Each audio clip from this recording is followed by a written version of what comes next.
بسم اللہ الرحمن الرحیم۔ سامعین کرام، آپ سن رہے ہیں عمران سیریز کا ناول X2، جس کے مصنف ہیں مظہر کلیم ایم اے، اور یہ اس سلسلے کی آخری اور قسط نمبر 14 ہے۔ مجھے امید ہے آپ کو میری یہ کاوش پسند آ رہی ہوگی۔ آپ نے اگر ابھی تک میرا چینل کہانی گھر سبسکرائب نہیں کیا تو ابھی میرے چینل کو سبسکرائب کر کے بیل نوٹیفیکیشن کو آن کر دیجئے تاکہ آنے والی ہر نئی کہانی کی اطلاع بر وقت آپ تک پہنچ سکے۔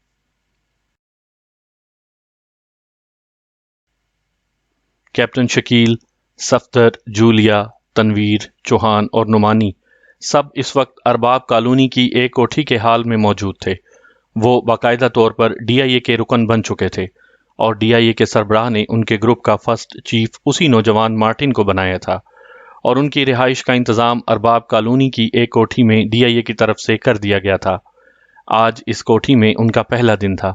وہ سب اچھی طرح جانتے تھے کہ چونکہ یہ کوٹھی انہیں ڈی آئی اے کی طرف سے ملی تھی، اس لیے اس کوٹھی میں یقیناً ایسا خفیہ انتظام کیا گیا ہوگا کہ ان کے درمیان ہونے والی تمام بات چیت ہیڈ کوارٹر میں ٹیپ ہوتی رہے۔ گو انہوں نے ڈکٹا فون تلاش کرنے کی بے حد کوشش کی تھی، مگر وہ ناکام رہے تھے۔ اس کے باوجود انہیں یقین تھا کہ طاقتور ڈکٹا فون ضرور یہاں موجود ہوں گے۔ ابھی ابھی انہیں مارٹن کا فون آیا تھا کہ وہ کوٹھی میں آ رہا ہے، ایک انتہائی اہم کام درپیش ہے، اور اب حال میں بیٹھے یہ سب اس اہم کام پر گفتگو کر رہے تھے۔ جولیا جب سے اس کوٹھی میں آئی تھی، وہ زیادہ تر خاموش بیٹھی کسی گہری سوچ میں غرق رہتی۔ اسے محسوس ہوتا کہ جیسے وہ ہمیشہ ہمیشہ کے لیے سیکرٹ سروس اور X2 سے بچھڑ گئی ہے، اور اسے اپنی موت کا اب مکمل یقین تھا۔ وہ اچھی طرح جانتی تھی کہ X2 اس بات کو تو شاید معاف کر دے کہ وہ اسے بے نقاب نہیں کر سکے، مگر اس بات کو قطعی معاف نہیں کرے گا کہ وہ دشمن اور غیر ملکی تنظیم کے باقاعدہ رکن بن جائیں۔ اسے اپنا لرزہ خیز انجام صاف نظر آ رہا تھا۔ ویسے اسے اس بات پر حیرت ضرور تھی کہ ڈی آئی اے والوں نے سیکرٹ سروس کے رازوں کے متعلق ابھی تک ان سے کوئی پوچھ گچھ نہیں کی تھی۔ چند لمحوں بعد ہال کا دروازہ کھلا اور مارٹن مسکراتا ہوا اندر داخل ہوا۔ ہیلو ممبران، کیا حال ہیں؟ اس نے ایک کرسی پر بڑی بے تکلفی سے بیٹھتے ہوئے کہا۔ ٹھیک ہے، صفدر نے لاپرواہی سے جواب دیا۔ مس جولیا مجھے کچھ ناراض سی معلوم ہوتی ہے، شاید X2 کے فراق میں ان کی یہ حالت ہو گئی ہے۔ مارٹن نے مسکراتے ہوئے کہا۔ شٹ اپ، تمہیں ہمارے ذاتی معاملات میں دخل دینے کا کوئی حق نہیں۔ جولیا پھٹ پڑی۔ سوری مس جولیا، میرا مقصد آپ کو ناراض کرنا نہیں تھا۔ ویسے ایک خوشخبری سن لیجئے کہ X2 کو آپ کے متعلق علم ہو چکا ہے کہ آپ ڈی آئی اے کے رکن بن چکے ہیں۔ مارٹن کے لہجے میں زہریلا پن نمایاں تھا۔ اس خبر نے سارے ممبران پر ایٹم بم کا اثر کیا۔ وہ سب ہراساں نظر آنے لگے۔ کیپٹن شکیل کے چہرے پر تو حسب معمول اطمینان تھا، مگر آنکھوں سے ظاہر ہو رہا تھا کہ جیسے وہ بھی پریشان ہو گیا ہے۔ ارے آپ لوگ تو گھبرا گئے۔ بھلا اس میں گھبرانے کی کیا بات ہے؟ اب آپ ڈی آئی اے جیسی مؤثر تنظیم کے رکن ہیں۔ اب X2 آپ لوگوں کا کیا بگاڑ سکتا ہے؟ اور پھر آخر ایک دن X2 کو تو پتہ چلنا ہی تھا، اور دوسرا یہ کہ اب X2 کے دن قریب آ گئے ہیں۔ جلد ہی، بلکہ ہو سکتا ہے کہ آج رات کو ہی X2 بے نقاب ہو جائے۔ مارٹن نے بڑے سنجیدہ لہجے میں انہیں بتلایا، اور وہ سب ششدر بیٹھے اس کی باتیں سن رہے تھے۔ تمہیں کیسے معلوم ہوا کہ X2 کو ہمارے متعلق علم ہو چکا ہے؟ کیپٹن شکیل اور صفدر نے بیک وقت ایک ہی سوال کیا۔ اوہ، تم لوگ ابھی ڈی آئی اے کے متعلق نہیں جانتے، ورنہ تم یہ الفاظ نہ کہتے۔ تم خود سوچو کہ ڈی آئی اے کو کیسے معلوم ہوا کہ رانا ہاؤس میں X2 اور تم لوگوں کے درمیان کیا بات چیت ہوئی تھی۔ جب ڈی آئی اے اس خفیہ ترین میٹنگ کا حال معلوم کر سکتی ہے تو یہ بات معلوم کرنا کون سا دشوار ہے؟ مارٹن نے جواب دیا، اور سب لوگ ڈی آئی اے کے متعلق سوچنے لگے کہ ڈی آئی اے کی تنظیم کی جڑیں کتنی گہری ہیں۔ اچھا، اب آپ لوگ میری بات غور سے سنیں۔ ایک اہم مسئلے پر میں آپ سے بات کرنے آیا ہوں۔ آج رات کو شارپ وائلی، بلیک کلارک اور اس کے ساتھی X2 کو بے نقاب کرنے کے لیے اس اہم پلان پر عمل کرنے والے ہیں۔ میری یہ ذاتی خواہش ہے کہ X2 کو بے نقاب کرنے کا سہرا بجائے شارپ وائلی اور بلیک کلارک کے ہمارے گروپ کے سر بندھے۔ اس طرح ہیڈ کوارٹر میں ہمارے گروپ کی اچھی پوزیشن بن جائے گی۔ میں نہیں چاہتا کہ باہر کے 2 ایجنٹ تمام کریڈٹ لے جائیں، اس لیے میں نے یہ پلان بنایا ہے کہ آج رات کو جب وہ لوگ پلان مکمل کر کے ہیڈ کوارٹر پہنچیں تو ہم لوگ ان پر حملہ کر کے ان سے تمام کریڈٹ چھین لیں، تاکہ ہیڈ کوارٹر کو ہم یہ بتلا سکیں کہ اصل کام ہم نے کیا ہے۔ مارٹن نے اپنا پلان پیش کیا۔ ویری گڈ، یہ آپ نے خوشخبری سنائی ہے، ہم آپ کے بے حد مشکور ہیں۔ کیپٹن شکیل کی آنکھوں میں یکدم مسرت جھلکنے لگی، اور باقی ممبران کے چہرے بھی کھل گئے۔ مارٹن ایک ایک چہرے کو بغور دیکھتا رہا۔ ٹھیک ہے، آپ ایسا کریں کہ رات کے 2 بجے یہاں سے نکل کر شہر سے باہر مضافات کی طرف جانے والی سڑک کے 12ویں میل پر پہنچ جائیں۔ میں آپ کو وہیں ملوں گا۔ وہاں سے ہم اکٹھے ہو کر آگے بڑھیں گے اور پھر اپنے پلان پر عمل کریں گے۔ مارٹن نے انہیں بتلایا۔ ٹھیک ہے، ہم پہنچ جائیں گے، صفدر نے پرجوش لہجے میں جواب دیا، لیکن یہ خیال رہے کہ DIA سے کسی قسم کی غداری بھی آپ کو مہنگی پڑے گی۔ اگر آپ لوگوں کے ذہن میں ایسا کوئی تصور ہے تو اسے نکال دیں۔ مارٹن کا لہجہ انتہائی سخت ہو گیا۔ وہ کرسی سے اٹھ کھڑا ہوا تھا۔ سب لوگ خاموش ہو گئے۔ کسی نے کوئی جواب نہ دیا۔ اچھا، اب میں چلتا ہوں، آپ سب مسلح ہو کر وہاں پہنچ جائیں، میں وہیں ملوں گا۔ مارٹن نے آخری بار ہدایت کی اور پھر دروازہ کھول کر باہر نکل گیا۔ مارٹن کے جاتے ہی حال میں مدھم سی سرگوشیاں پھیل گئیں۔ کیپٹن شکیل نے منہ پر انگلی رکھ کر انہیں خاموش رہنے کا اشارہ کیا اور پھر جیب سے ایک کاغذ نکال کر اس پر تیزی سے کچھ لکھنے لگا۔ لکھنے کے بعد اس نے کاغذ تیزی سے باری باری سب کے سامنے کھسکا دیا۔ سب نے کاغذ پڑھ کر اس بات میں سر ہلا دیا اور پھر کیپٹن شکیل نے کاغذ کے ٹکڑے کر دیے۔ بلیک زیرو گہری سوچ میں غرق کمرے میں بیٹھا تھا۔ ممبران سے اس کا رابطہ ختم ہو چکا تھا اور عمران حسب معمول غائب تھا۔ اس کی سمجھ میں نہیں آ رہا تھا کہ یہ اونٹ کس کروٹ بیٹھے گا۔ عجیب سی سچویشن بن چکی تھی۔ اسے نہ ہی یہ علم تھا کہ شارپ وائلی اور بلیک کلارک اور مقامی DIA تنظیم کیا کر رہی ہیں، اور نہ ہی اسے علم تھا کہ آج کل اس کے ممبران کی کیا مصروفیات ہیں اور 15 دن گزرنے کے بعد اس کیس کا کیا نتیجہ برآمد ہوگا۔ اس سے پہلے ایسی الجھی ہوئی اور خطرناک پوزیشن سے وہ کبھی دوچار نہیں ہوا تھا، اس لیے اس کا ذہن مفلوج سا ہو کر رہ گیا تھا۔ کئی دنوں سے عمران نے اسے رانا ہاؤس سے باہر نکلنے نہیں دیا تھا، اس لیے وہ سارا دن اپنے مخصوص کمرے میں بیٹھا اس عجیب و غریب کیس کے متعلق ہی سوچتا رہتا تھا۔ وہ جتنا بھی اس پر غور کرتا اتنا ہی وہ معاملہ پیچیدہ ہوتا چلا جا رہا تھا۔ اچانک کمرے میں ایک مخصوص سیٹی کی آواز گونجی اور بلیک زیرو اپنے خیالات کے بھنور سے نکل آیا۔ اس نے میز کے کنارے پر لگا ہوا ایک بٹن دبا دیا۔ بٹن دبتے ہی سامنے دیوار پر لگی ہوئی سکرین روشن ہو گئی۔ سکرین پر عمران کا چہرہ نظر آیا اور بلیک زیرو نے دیکھتے ہی بٹن آف کر دیا۔ سکرین تاریک ہو گئی اور پھر اس نے ایک اور بٹن آن کیا۔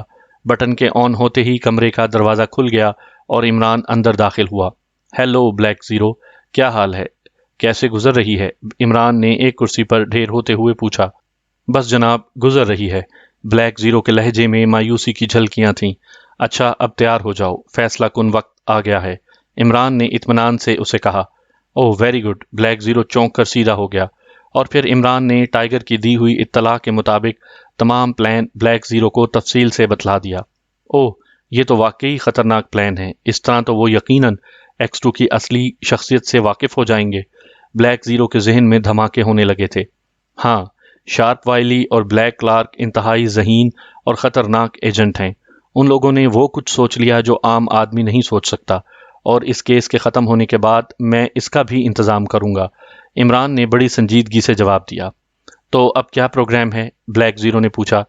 پروگرام بعد میں بتلاؤں گا، پہلے تم ایک نئی خبر سن لو کہ سیکرٹ سروس کے تمام ممبران DIA کے باقاعدہ رکن بن چکے ہیں، عمران نے مسکراتے ہوئے انکشاف کیا۔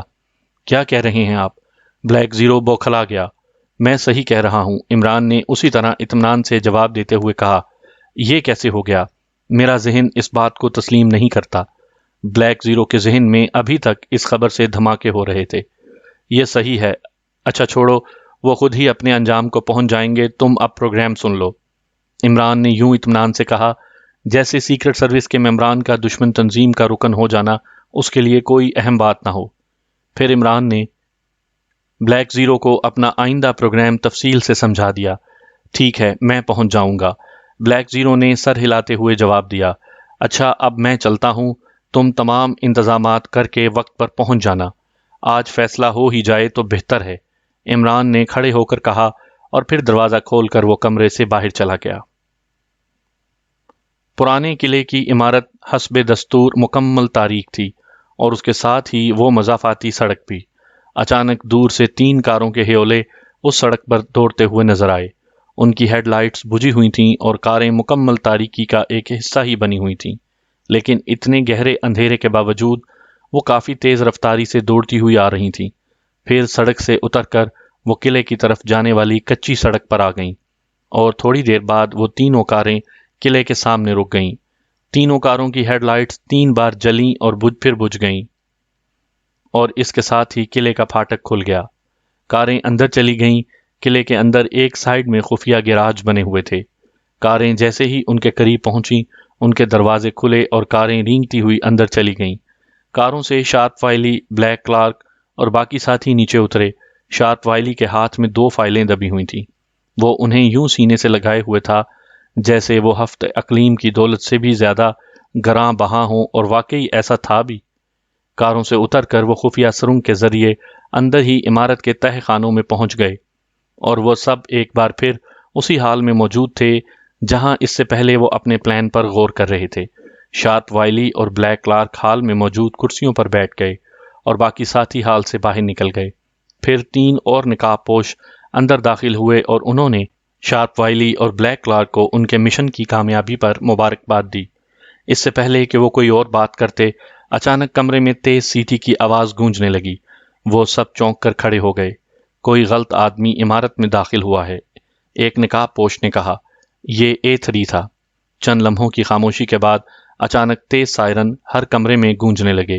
یہ انتہائی خطرے کی نشانی تھی، اور پھر اس سے پہلے کہ وہ لوگ ہال سے باہر نکلتے، ہال سے باہر مشین گنوں کی گولیاں لگاتار چلنے کی آوازیں آنے لگیں، جیسے باہر زبردست لڑائی ہو رہی ہو۔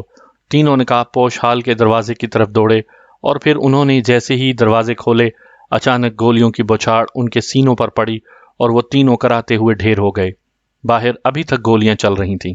شارپ وائلی اور بلیک کلارک اچھل کر دروازے کی سائڈوں میں ہو گئے، اور پھر جیسے ہی وہ تینوں نقاب پوش اندر داخل ہوئے، ان کے ریوالوروں سے گولیاں نکلیں اور 2 نقاب پوشوں کے ہاتھوں سے مشین گنیں نکل گئیں۔ ایک نقاب پوش تو زخمی بھی ہو گیا تھا۔ تیسرے نقاب پوش نے شارپ وائلی کی طرف مشین گن کا فائر کھول دیا، مگر اچانک شارپ وائلی منہ کے بل فرش پر لیٹ گیا اور گولیوں کی بوچھاڑ اس کے اوپر سے ہوتی ہوئی گزر گئی۔ اس سے پہلے کہ بلیک کلارک ریوالور سے مشین گن والے پر فائر کرتا، ایک نقاب پوش چیتے کی طرح اچھل کر اس پر جا پڑا، اور نتیجے میں بلیک کلارک کے ہاتھ سے ریوالور نکل کر ایک طرف جا پڑا، اور وہ دونوں ایک دوسرے سے الجھتے ہوئے فرش پر آ گرے۔ ایک اور نقاب پوش نے شارپ وائلی پر چھلانگ لگا دی، اور پھر وہ دونوں ایک دوسرے سے گتھم گتھا ہو گئے۔ سامعین کرام، آپ یہ کہانی میرے چینل کہانی گھر پر سن رہے ہیں۔ آپ نے اگر ابھی تک میرا چینل سبسکرائب نہیں کیا تو آپ ابھی میرے چینل کو سبسکرائب کر کے بیل نوٹیفیکیشن آن کر دیجئے، تاکہ آنے والی ہر نئی کہانی کی اطلاع بر وقت آپ تک پہنچ سکے۔ تیسرے نقاب پوش نے ان دونوں کی طرف توجہ دیے بغیر جھپٹ کر میز پر پڑی ہوئی فائلیں اٹھا لیں۔ اتنے میں 4 اور نقاب پوش ہال میں داخل ہوئے۔ باہر اب فائرنگ بند ہو چکی تھی۔ تیسرا نقاب پوش ابھی فائلیں اٹھا کر سیدھا ہو ہی رہا تھا کہ نئے آنے والے ایک نقاب پوش نے برق کی سی تیزی سے اس سے دونوں فائلیں چپٹ لیں۔ شارپ وائلی اور بلیک کلارک کے ساتھ ابھی تک دونوں نقاب پوش گتھم گتھا ہو رہے تھے۔ زبردست لڑائی ہو رہی تھی، مگر کوئی فریق ہار ماننے کے لیے تیار نہیں تھا۔ ہینڈز اپ، خبردار اگر کوئی حرکت کی۔ ایک نقاب پوش نے شارپ وائلی اور بلیک کلارک کو چیخ کر حکم دیا، اور ان سے لڑنے والے دونوں نقاب پوش انہیں چھوڑ کر اچانک ایک طرف ہٹ گئے۔ 3 مشین گنوں کی نالیں شارپ وائلی اور بلیک کلارک کی طرف اٹھی ہوئی تھیں، اس لیے وہ ہانپتے ہوئے ہاتھ اٹھا کر کھڑے ہو گئے۔ دروازہ بند کر دو جولیا، ایک نقاب پوش نے دوسرے کو حکم دیا، اور پاس کھڑے نقاب پوش نے، جو دراصل جولیا تھی، لپک کر ہال کا دروازہ بند کر کے چٹخنی چڑھا دی۔ دروازہ بند ہوتے ہی سب نے اپنے نقاب اتار دیے۔ یہ Martin, captain Shakeel, Safdar, Julia, Tanveer, Nomani اور چوہان تھے۔ فائلیں اس وقت صفدر کے ہاتھ میں تھیں۔ X2 کا نقاب اس وقت ہمارے ہاتھ میں ہے، صفدر نے جوش سے پر لہجے میں کہا۔ ہاں، مگر تم نے DIA سے غداری کی ہے۔ میرا مطلب یہ نہیں تھا کہ تم یوں یہاں قتل و غارت برپا کر دو، مارٹن نے غصے سے بھرپور لہجے میں کہا۔ تم بھی ہاتھ کھڑے کر دو۔ اچانک کیپٹن شکیل نے مشین گن کی نال مارٹن کے سینے سے لگا دی، اور مارٹن نے کیپٹن شکیل کی آنکھوں میں چھائی ہوئی درندگی دیکھ کر مشین گن نیچے گرا دی اور ہاتھ اٹھا لیے۔ مارٹن کو بھی بلیک کلارک اور شارپ وائلی کے ساتھ کھڑا کر دیا گیا۔ فائل کھول کر دیکھو کہ X2 کون ہے، تنویر نے پہلی بار زبان کھولی۔ اس سے پہلے کہ صفدر کوئی جواب دیتا، اچانک ہال کے روشندانوں سے گولیاں چلیں اور ان سب کے ہاتھوں سے مشین گنیں چھوٹ کر فرش پر جا گریں۔ دوسرے لمحے دروازہ ایک دھماکے سے ٹوٹ گیا اور پھر سب حیرت سے سن ہو کر رہ گئے جب انہوں نے X2 کو بذات خود مشین گن سنبھالے حال میں داخل ہوتے دیکھا۔ خبردار اگر کسی نے حرکت کی۔ X2 کی مخصوص آواز حال میں گونجی اور اس کے ساتھ ہی تقریباً 20-25 مسلح فوجی بھی حال میں گھس آئے۔ اب سیکرٹ سروس کے تمام ممبران ان کی مشین گنوں کے نشانے پر تھے۔ صفدر، یہ فائلیں مجھے دے دو، X2 نے صفدر کی طرف دیکھتے ہوئے کہا۔ صفدر ابھی ہچکچاہٹ میں مبتلا تھا کہ اس کے قریب کھڑے کیپٹن شکیل نے جھپٹ کر صفدر کے ہاتھ سے فائلیں چھین لیں۔ فوجیوں کی مشین گنیں سیدھی ہوئیں مگر X2 کے اشارے پر انہوں نے فائر نہیں کیے۔ کیپٹن شکیل، یہ فائلیں میرے حوالے کر دو، X2 نے اب انتہائی سخت لہجے میں حکم دیا۔ جناب، مجھے فائلیں دینے میں کوئی اعتراض نہیں، مگر اس وقت ہم اپنے چیلنج کے نقطہ عروج پر کھڑے ہیں۔ آپ کی شخصیت کا راز اس فائل میں بند ہے۔ کیپٹن شکیل اتنا کہہ کر خاموش ہو گیا۔ تو تم مجھے دھمکی دے رہے ہو؟ X2 کے لہجے میں زخمی چیتے کسی غراہٹ تھی۔ نہیں جناب، دھمکی نہیں، بلکہ اپنی جانیں بچانے کے لیے ہم ایسا کرنے پر مجبور ہیں۔ کیپٹن شکیل نے بڑی نرمی سے کہا۔ تمہاری جانیں تو اس فائل کو دیکھنے کے باوجود بھی نہیں بچ سکتی، کیونکہ تم سب ملک دشمن تنظیم DIA کے باقاعدہ رکن بن چکے ہو، اور اس وقت میری نظر میں تم سب غدار کی سی حیثیت رکھتے ہو، اور غدار کی سزا تم جانتے ہی ہو۔ X2 کڑک کر بولا۔ تو کیا آپ کا پہلے والا چیلنج ختم ہو چکا ہے؟ اس دفعہ صفدر بولا۔ ہاں، میرا چیلنج سیکرٹ سروس کے ممبران سے تھا، غداروں سے نہیں۔ اب تمہاری سزا موت ہے، صرف موت۔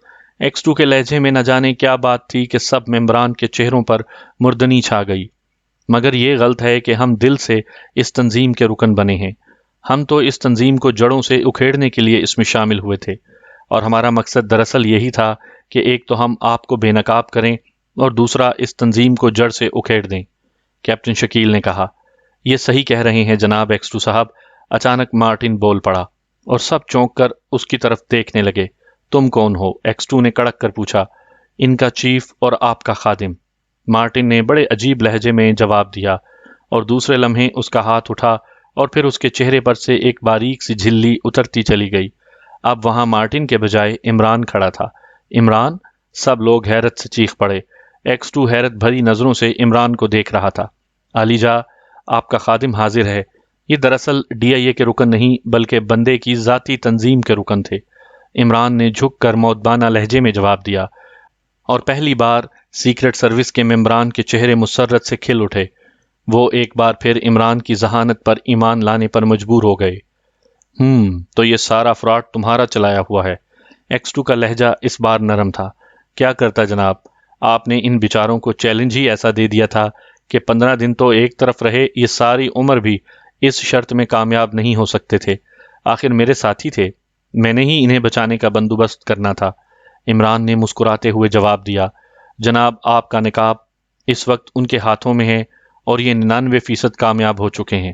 1% کی آپ انہیں معافی دے دیں۔ آخر آپ کی تنظیم کے رکن ہیں، اور آپ کے اشاروں پر انہوں نے ہزاروں دفعہ اپنی جانیں بھی داؤں پر لگانے سے گریز نہیں کیا۔ عمران نے اپنے ساتھیوں کی بھرپور وکالت کرتے ہوئے کہا۔ مگر میرا فیصلہ اٹل ہے، اور یہ فائلیں میرے ایک اشارے پر ان کے ہاتھ سے نکل سکتی ہیں۔ X2 ابھی تک اپنے فیصلے کے تذبذب میں تھا۔ یہ ٹھیک ہے جناب، مگر ان کے پاس صرف آپ کی ہی فائل نہیں، ایک اور اہم فائل بھی ہے، اور آپ دیر سے پہنچے ہیں۔ اگر یہ بروقت اقدام نہ کرتے تو اب تک یہ دونوں فائلیں ٹرانسمیٹر پر کوڈ ورڈز کے ذریعے دشمن کے ہیڈ کوارٹر پہنچ چکی ہوتیں، اور میرے خیال میں آپ کی فائل سے زیادہ دوسری فائل قیمتی ہے۔ اس بروقت اقدام پر آپ 1% کی معافی انہیں دے سکتے ہیں، اور یہ ان کا حق ہے۔ اور دوسرا، آپ چند لمحے پہلے اپنا چیلنج انہیں غدار کہہ کر واپس لے چکے ہیں۔ عمران نے دلائل کے انبار لگا دیے۔ عمران، تمہیں تو وکیل ہونا چاہیے تھا۔ X2 اب بالکل نرم پڑ چکا تھا۔ فائلیں مجھے دے دو۔ X2 نے ایک لمحے کی خاموشی کے بعد کیپٹن شکیل کو حکم دیا، اور کیپٹن شکیل نے بڑے مؤدبانہ انداز میں آگے بڑھ کر فائلیں X2 کے ہاتھ میں دے دیں۔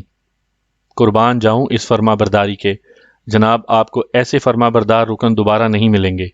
عمران نے حسب عادت ہانک لگائی۔ ٹھیک ہے، میں اپنا چیلنج واپس لیتا ہوں، اور مجھے خوشی ہے کہ مجھے تم جیسے ذہین اور چست ممبران ملے ہیں۔ X2 کے لہجے میں نرمی تھی۔ دوسرے لمحے حال X2 زندہ باد کے نعروں سے گونج اٹھا۔ سب سے اونچی آواز عمران کی تھی۔ ممبران کے چہرے مسرت سے پھٹ پڑ رہے تھے۔ وہ ایک بہت بڑے اور خطرناک ترین بحران سے باہر نکل آئے تھے۔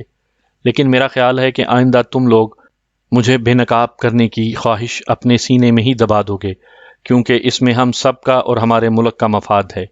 X2 نے سنجیدہ لہجے میں کہا، اور سب نے بڑے جوش سے اس بات کا وعدہ کیا، کیونکہ اب وہ اس راز کے مفادات سے اچھی طرح واقف ہو گئے تھے۔ تمہیں اس کے لیے عمران کا شکر گزار ہونا چاہیے۔